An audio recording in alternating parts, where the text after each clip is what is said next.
Eu estou cobrando, mas estou lhe devolvendo em forma de serviço.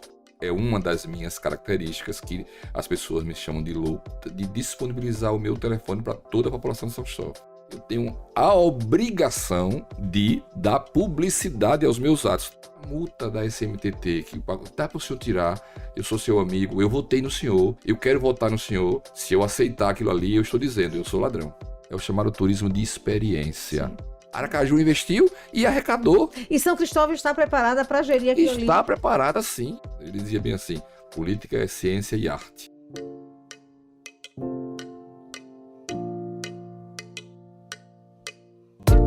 Olá, sejam todos muito bem-vindos. Estamos no ar com Casa de Sopapo. E claro, esta semana vamos conversar com mais um prefeito, mais um gestor público, com mais um político, para falar de política e sobre política. Afinal de contas, esse é o lema do nosso Casa de Sopapo, o podcast que é feito para você que quer entender um pouquinho mais de política de forma descomplicada. E hoje eu tenho o prazer de receber aqui o prefeito de São Cristóvão, município sergipano, que é o quarto mais antigo do Brasil. Ele é Marcos Santana, filiado ao MDB, é formado em administração pela Faculdade de Negócios de Sergipe, a FANESE, é pós-graduado em gestão urbana e planejamento municipal pela Universidade Federal de Sergipe, foi diretor de gestão ambiental da DESO, a Companhia de Saneamento de Sergipe, secretário estadual adjunto do Meio Ambiente e dos Recursos Hídricos e diretor administrativo e financeiro da Companhia de Desenvolvimento Sustentável de Sergipe. Marcos também foi secretário de Finanças na gestão lá passada de um então prefeito, Zezinho da Everest, saudoso Zezinho da Everest, já nos deixou, e que Marcos também contribuiu com a gestão dele. Marcos, muito prazer em recebê-lo aqui no Casa de Sopapo. Obrigado por aceitar o nosso convite e vamos falar um pouquinho de política, né? Seja bem-vindo. Eu que agradeço, Kátia. Realmente fico uma satisfação imensa em estar aqui, bater um papo com você e falar de política, é algo que eu gosto de fazer. Mas então vamos lá, conversar sobre isso. O senhor vem da Caixa, o senhor é funcionário de carreira da Caixa Econômica, né? Está licenciado por conta da política. Sim, de fato. E onde é que surge esse interesse pela política, por participar da política de forma efetiva, disputando o cargo? Muito bem colocado essa frase final aí, disputando o cargo, porque eu ia dizer, aliás, nesse período as pessoas nunca me acharem como um político, exatamente porque não tinha como forma de ativismo político a participação nos processos eleitorais, mas sempre estive me colocando sempre em todos os momentos do país, na luta pela redemocratização do país, nas lutas locais lá em São Cristóvão, as questões ambientais, os questionamentos acerca dos como se fosse um concurso público para passar a ter um modo de vida. Uma profissão. Uma profissão, exatamente, bem colocado. Para mim, participar de mandatos eletivos é uma forma, uma parte de um ativismo político. Você tem mais poder para uma intervenção direta, seja no legislativo, seja no executivo.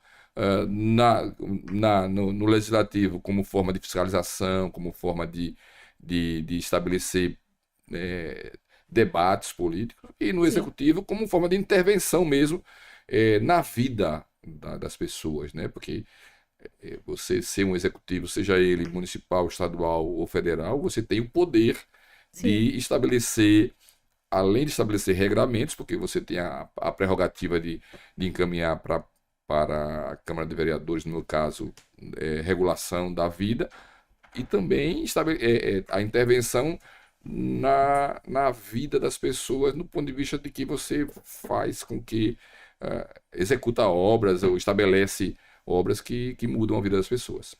Sim, perfeito.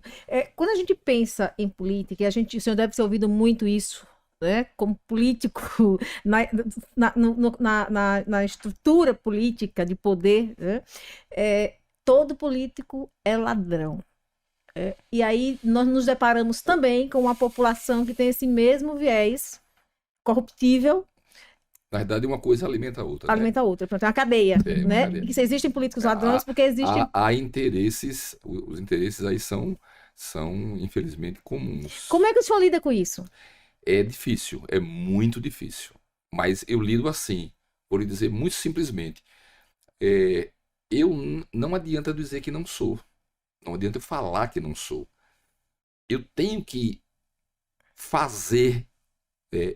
é, e os momentos de fazer, Kátia, não são momentos públicos, são momentos solitários, Sim. né? Quando você tem que tomar uma decisão no seu gabinete, quando você tem que fazer uma reunião com partes que nem sempre são partes que têm interesses comuns, é nesse momento que você tem que dizer, não, eu não sou isso que vocês estão dizendo que é. Quando alguém vem na minha casa, e isso acontece com regularidade, e diz, prefeito, eu tenho essa conta de energia para pagar. Tá eu e ele somente. Ninguém está vendo. Só eu e ele. Se eu aceito pagar, eu estou dizendo, eu sou ladrão. Você está vindo aqui porque você me acha que eu sou ladrão. Quando alguém chega para mim e diz, prefeito, a multa da SMTT, que dá para o senhor tirar, eu sou seu amigo, eu votei no senhor, eu quero votar no senhor, se eu aceitar aquilo ali, eu estou dizendo, eu sou ladrão. E como é que muda esse comportamento? O senhor tem conseguido mudar esse comportamento das pessoas? Porque eu ouço muito, eu cubro política há muito tempo, cobri política há muito tempo, e eu ouvia muito das pessoas assim, não vou votar em você porque você não me deu isso, não vou fazer isso, e a gente vê esse comportamento se repetir praticamente todos os dias. Como é que lida com isso? Olha, você tem que se superar. Aí, é, não- só há uma forma, Kátia, de você combater isso. Aliás, você tem que dizer não, que resistir à tentação. Ponto. E explicar por que está Mas resistindo. sem dúvida. Porque senão não... Não dá para dizer não, tem que dizer, olha, eu não posso fazer. Aí eu tenho que dizer, eu tenho que tomar tempo da pessoa e minha para dizer bem assim, olha, eu me elegi para dar para você e para seus filhos a melhor escola. Para a sua geração, para a geração futura. Isso, para lhe dar para você e seus filhos o melhor posto de saúde e o melhor serviço nele. Para lhe dar a praça que vai fazer com que vocês. Foi para isso que eu fui para as ruas. Foi para isso. E eu digo isso, acredite, eu digo isso no debate, nessa luta epa, e se eu não disser assim? Veja, eu não posso entender que a sociedade toda está querendo o pagamento da conta de energia, Do mesmo viés, o né? bloco, o saco de cimento. Não, eu não posso dizer isso. Sim. Alguém na sociedade, por motivos diversos, ou por não precisar, ou vai dizer bem assim, vai me julgar por outra forma, vai me julgar pelo serviço que a municipalidade estabelece, pela pavimentação da rua, pela praça construída, vai me julgar por isso. Porque se eu não acreditar nisso, aí não adianta. Perfeito. Eu tenho que sair. Perfeito.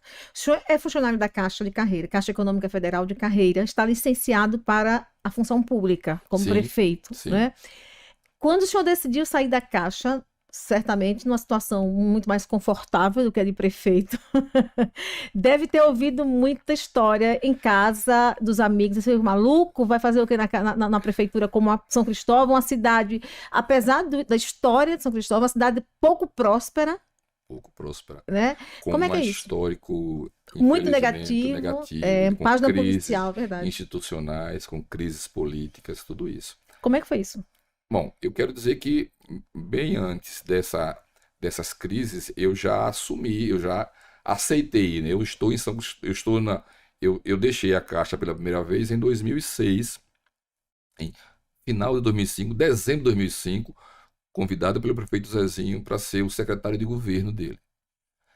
E aí eu me lembro muito bem, é interessante, né? Porque pelo menos uma pessoa, que eu lembro muito bem o nome dele, quem foi, e aonde foi, e como foi, fez assim, você tem certeza? De onde você está entrando? Eu digo, tenho certeza. E eu estou aqui para, como se diz, se fala, mas para agir efetivamente. Quando a gente põe água num copo que tem água limpa num copo que está com água suja, a tendência é que aquela água vai... Então eu estou ali como sendo água, querendo ser a água limpa que vai limpar, que vai tornar a água que está no copo mais límpida possível. Foi assim que eu imagino. Não é proselitismo, é assim que eu penso Sim, a vida. sim. Como é que. Voltando a essa questão da falta de prosperidade não cristã, o senhor pegou antecessores e gestões anteriores marcadas por corrupção, por várias denúncias, por dificuldades de todas as ordens, né? Eu lembro com clareza, como eu cobria política, eu falei para o senhor, municípios sem receber recursos porque não tinha certidão negativa. Sim. Como é que foi administrar isso? Colocar a casa em ordem? A gente sabe que isso tem um preço muito alto, né? Sim. Porque são pelo menos 4 anos para começar a organizar isso. E certamente nesses 4 anos já recebeu muita crítica, tipo, não conseguiu mostrar nada. Chegou aqui prometendo, mas não fez nada até agora. Como é que é isso, prefeito? É difícil. Isso às vezes magoa, maltrata. E isso acontece eu sempre digo, né, que a posição de um prefeito, de um governador, é muito solitária muitas vezes, né?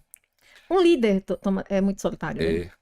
Porque às vezes essa crítica ela não necessariamente acontece por um outro político, ou num rádio, ou na imprensa. Acontece, principalmente hoje, acontece na conversa tete a tete, que muitas vezes é remota, através do WhatsApp, por exemplo, né?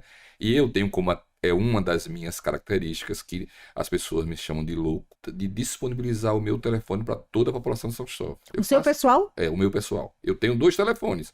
O funcional da prefeitura, que eu vou devolver no dia 31 de dezembro de 2024, e o meu. O meu pessoal eu disponibilizo. É óbvio que eu disponibilizo. Hoje tem a ferramenta que não existia, né, que é o WhatsApp, que é um aplicativo de mensagem.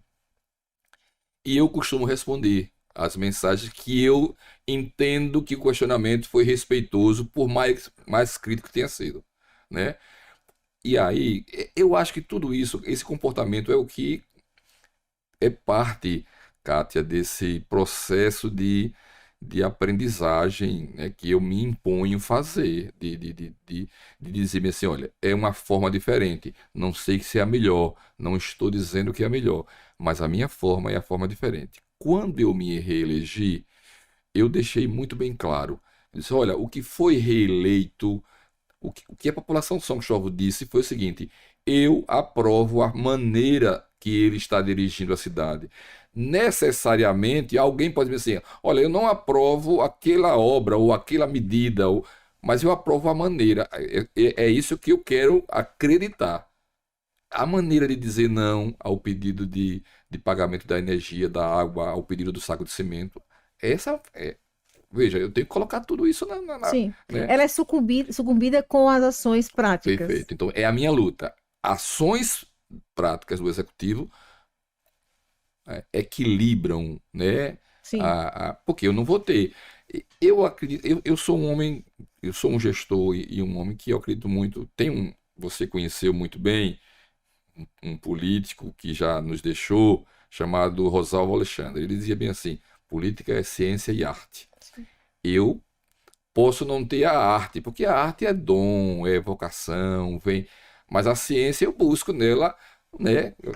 Então eu trabalho sempre com pesquisa. E a pesquisa, a política enquanto ciência, como ciência, é Pois é, fundamental fundamental. para trazer prosperidade, para Sim, trazer transformação de sim. fato à sociedade, que esse é o papel, princípio da. O principal objetivo e o mais nobre da política é você inferir, transformar, mudar a vida das pessoas para melhor, mudar a sociedade, sob todos os aspectos, né?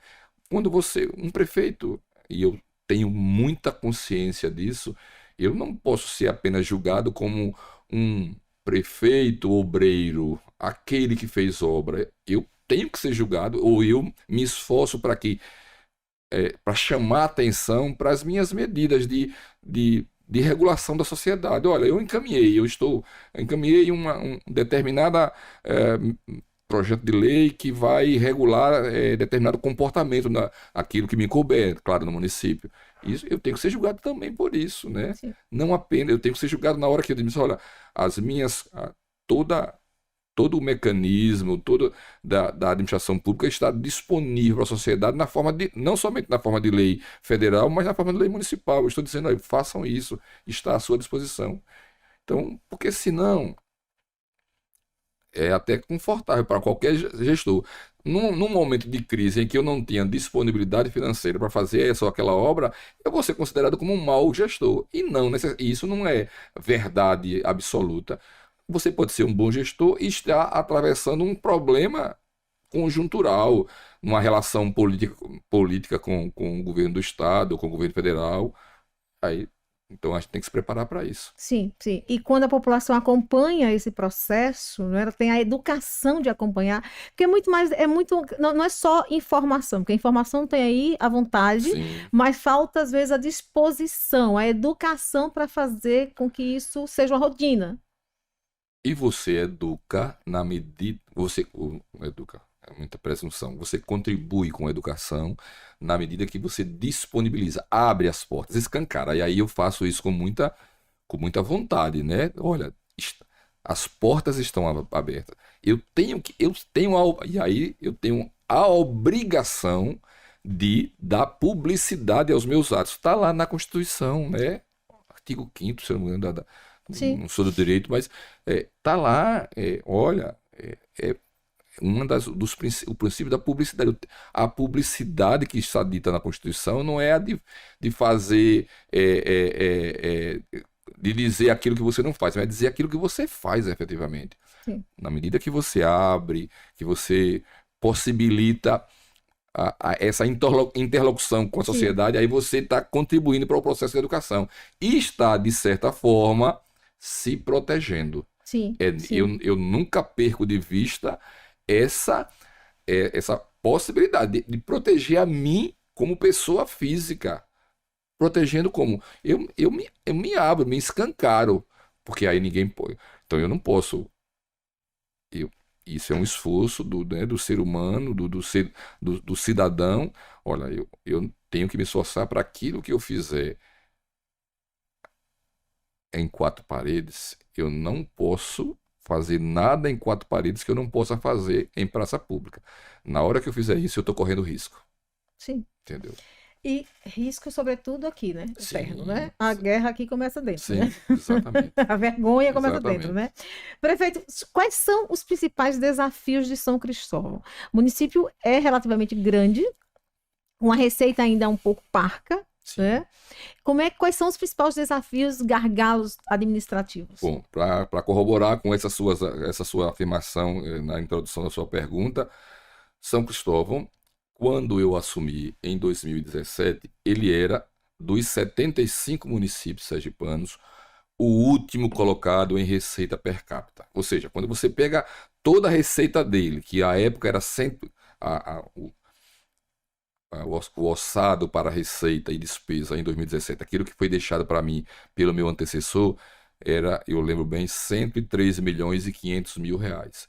Quando você dividia isso pela quantidade da população estimada, dava um valor aproximadamente de 1.030 e pouco, um pouco mais de R$ 1.000 por habitante ano. Nossa. Por habitante, 103 milhões por ano.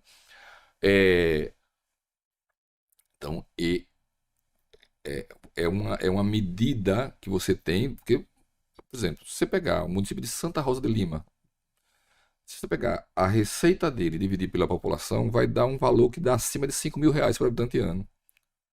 Ou seja, é um município pequeno, a receita é menor do que a minha. É como uma família, né? Se você tem uma família que está todo mundo trabalhando, a receita per capita daquela família ela é maior.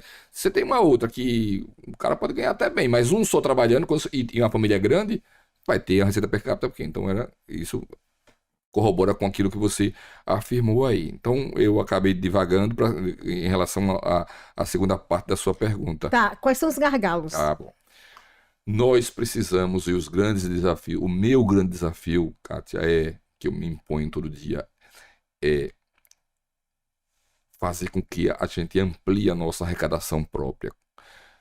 A maior parte da arrecadação de São Cristóvão ainda já foi maior, nós fomos muito mais dependentes das transferências constitucionais, do Fundo de Participação dos Municípios. Hoje nós reduzimos de maneira significativa essa dependência. Como? Ampliando a receita própria. Como é que se amplia? Dentre outras coisas, fazendo algo que o político não gosta, que o político, infelizmente, esse que você falou da regra, não gosta de fazer, cobrar. Sim. Não é raro no interior, infelizmente, né, com todo cuidado eu digo isso, que o gestor não se empenhe para cobrar o IPTU, não se empenhe para cobrar a taxa de lixo, não se empenhe.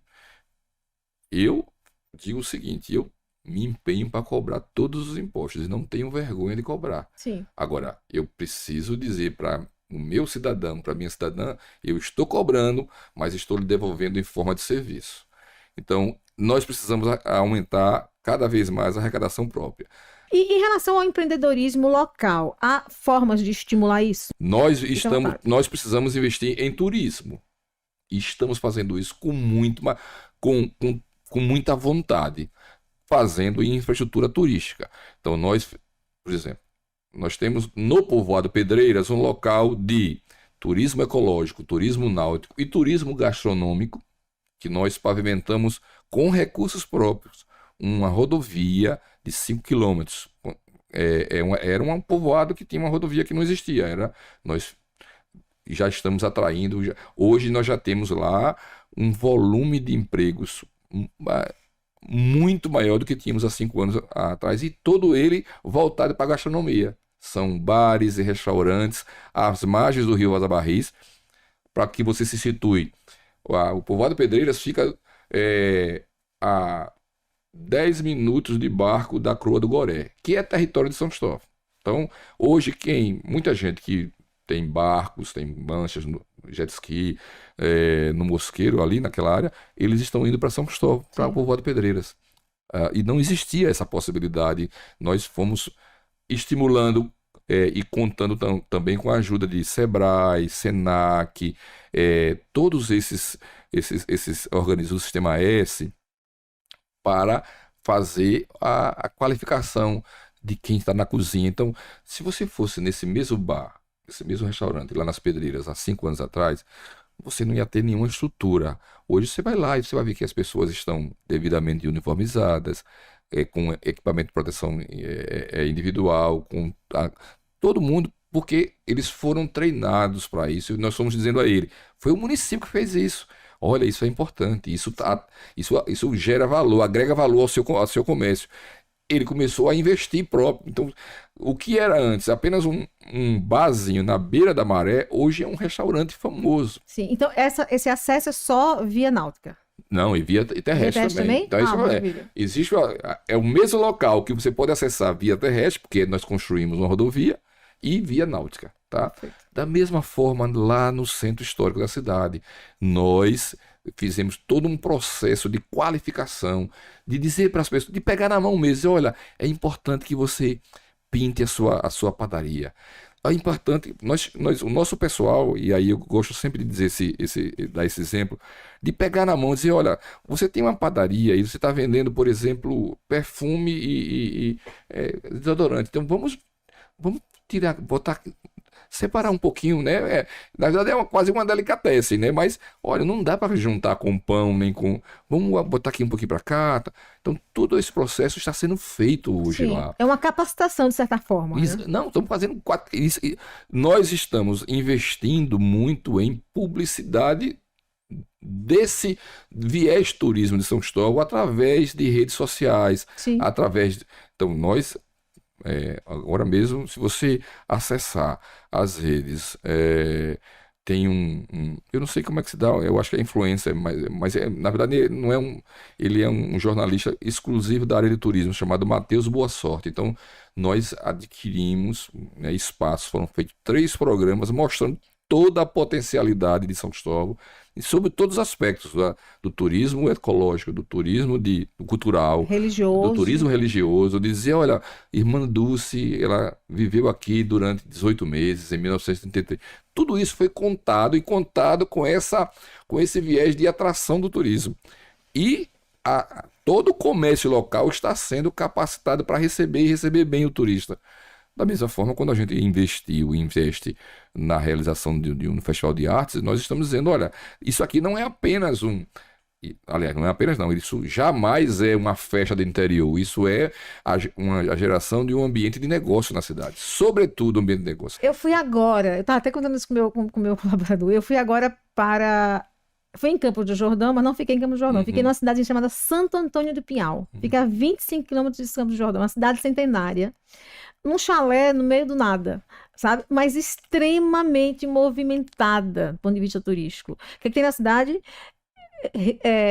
Como é que fala? Cachoeiras, trilhas, Sim, sabe? E a cidade maravilhosa, linda. nós já visitamos, tem um projeto do Sebrae de aproximação, eu acredito que é o chamado Roteiro das Águas de São Paulo. Eu acredito que essa cidade deve estar no Deve meio. estar. Lá eles têm um consórcio intermunicipal, que é, infelizmente, no Nordeste, não somente em Sergipe, um mecanismo que nós não assumimos ainda como bom para os municípios. E consórcio, por exemplo, eu, juntamente com o prefeito Adinaldo de Indiaroba, já tentamos fazer um consórcio intermunicipal de turismo, juntando Itapuranga, que tem a Caueira, juntando Estância, que tem o Saco, juntando Indiaroba, que tem lá a Terra Caída, juntando Santa Luzia do Itaim. Eram 5 cidades que nós faríamos um consórcio intermunicipal e teríamos juntos alguns equipamentos ou despesas que nós iríamos dividir através do consórcio. Sim. Entendeu, Cátia? Então, lá eles já têm. Então, eu repito, o desafio de ter em São Cristóvão pousadas, como essas que você foi lá nessa cidade paulista, é algo que eu tenho no dia a dia. Nós começamos a ter, já temos agora uma pousada na Praça São Francisco, queremos ter as pousadas Charmes. A gente quer um pouquinho do turista que ele pernoite, que ele pelo menos durma na cidade um dia. Que ele conheça melhor a cidade, né? Que é o chamado, que é o turismo, e aí eu falo porque tenho pesquisado muito isso, é o chamado turismo de experiência. Sim, perfeito. Olha, se eu tiver uma pousada na Ilha Grande de São Cristóvão, que fica no estuário do Vaza Barrice, que é uma ilha linda, nós já fizemos algumas pessoas do trade turístico de Aracaju já fez isso. Inclusive, uma delas está morando agora em Portugal. Turismo de experiência. Você passar o dia lá, você vai atravessar de barco, você eventualmente não é um turismo de luxo. Sim. E é isso que eu digo. Quem vem de São Paulo para Sergipe não quer. Ele já tem. Ele quer experimentar coisas novas, coisas simples que tenham memória, que levem memória. Aquilo que tem, a praia que tem aqui é a praia que tem em todo quanto é canto. Sim, então, mas ele quer as coisas peculiares, assim, as particularidades. Isso, né? Ele quer experimentar coisas novas. É verdade. Vi dia desses essa história com um professor da Universidade do Rio de Janeiro, que estava aqui conhecendo a região de Itabaiana, da rota dos caminhos de Itabaiana, né? E ele encantado por poder ter feito um beiju, comido o beiju que ele mesmo preparou, isso. Participar da torrefação da castanha que ele estava levando para a família dele. Isso é fantástico. Vocês têm também uma briga histórica, aspas, uma luta jurídica histórica com Aracaju, né? Aracaju tem conosco. Aracaju tem com vocês. Não, porque é verdade. Juridicamente veja. Olha, nós na última instância, no Supremo Tribunal Federal, na instância maior, sim. Já está pacificado. O território é de São Cristóvão. Sim. Agora, jurídico, por quê? Porque ele foi tomado de maneira totalmente inapropriada, totalmente ilegal. E é uma área enorme, né? Quando a gente ficava. Hoje ali tem 30 mil habitantes aquilo ali, amiga. 30 mil habitantes.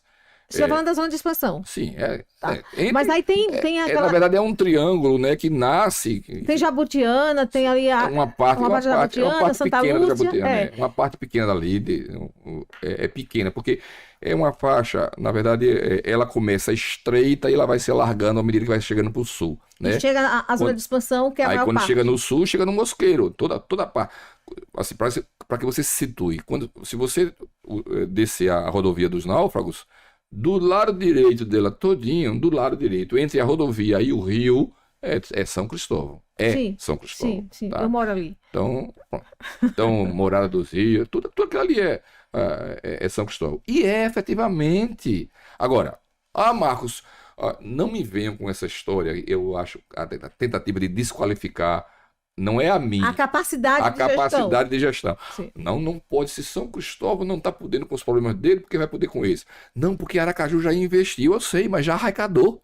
Aracaju investiu e arrecadou. E São Cristóvão está preparada para gerir aquilo ali. Está preparada, sim. Não é somente. E não é uma questão temporal. Tem que ser atemporal. Não é Marcos. A cidade do município de São Cristóvão está. Agora, veja, eu quero deixar muito bem claro. O que eu defendo é que a população é que se cumpra a Constituição. O que é que diz a Constituição? Artigo Plebiscito, 18. né? Plebiscito. O plebiscito será feito. Quem é que vai se manifestar? É a população do local e a população interessada que pode perder. Não é a população de Aracaju. É isso que está lá porque, de fato, e aí eu repito, posso cometer aqui alguma heresia por não ser da área do direito, mas já eu tenho tanto interesse nisso aí que eu já venho estudando isso antes de ser prefeito.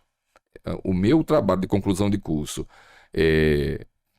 de gestão urbana e planejamento municipal, ele teve como objeto de curiosidade, de pesquisa, também isso aí, né? Que é essa ocupação da área do Eduardo Gomes, também essa parte da área Mosqueiro. Sim. Então, veja, o que nós queremos é isso, é que se cumpra a lei. Não se pode, ao arrepio da lei, chega lá e tomar, porque um deputado estadual, em 1989, colocou lá, não, isso aqui é para botar para São Cristóvão. Não. Isso eu não aceito. E também não aceito o argumento.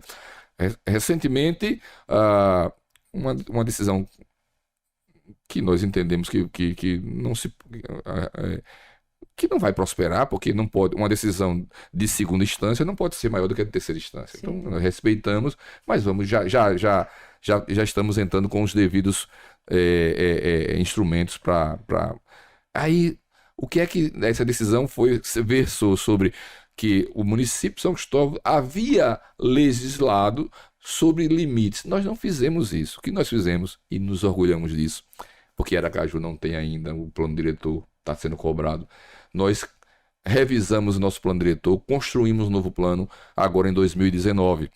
E neste plano, nós entendemos que aquela área, porque acreditamos, é nossa. E seria irresponsabilidade nossa fazer um plano e não estudar a área. Então nós fomos lá, estudamos a área. E se você, eu até vou mandar para você o exemplar do plano, porque nós transformamos num livro, né? É tão importante para a gente que a gente mandou encadernar e transformamos num livro e distribuímos para todas as autoridades sergipanas. Então, a faixa está lá demarcada como área de litígio. Não está dizendo que é nossa. Nós respeitamos que há um litígio. Tem uma querela ainda para ser resolvida. Pronto, é uma querela. Então, Perfeito. Isso. Eleições de 2022, o senhor esteve com o candidato Rogério Carvalho, senador da República, que ficou em segundo lugar na disputa sucessória.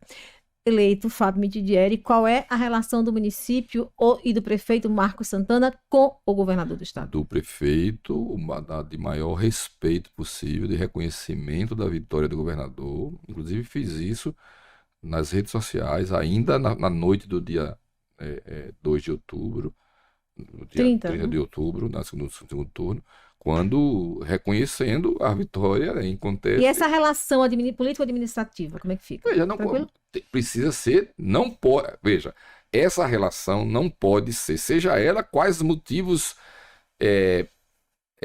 pessoais que tenhamos, ela não pode prejudicar a população. As diferenças políticas não podem sobrepor as... Não pode. Sim. E, aliás, eu quero deixar muito bem claro, eu não tenho grandes divergências políticas com o Fábio Mitidieri. Eu tive que escolher entre duas partes e escolhi aquela que eu acreditava ser melhor para Sergipe. Basicamente é isso. Eu não escolho os meus candidatos pelas probabilidades de vitória ou de derrota dele. Não faço isso. Eu escolho em quem eu acho que é o mais adequado, o mais preparado. Eu entendi, e entendi muito cedo, como entendi muito cedo, quando da eleição de Belivaldo, de que ele era o melhor para Sergipe. Quando eu entendi isso, foi em dezembro de 2017, quando ele tinha 3,5% de intenção. E Belivaldo foi melhor para Sergipe? Foi o melhor para São Cristóvão. Ótimo. Então vou para Sergipe.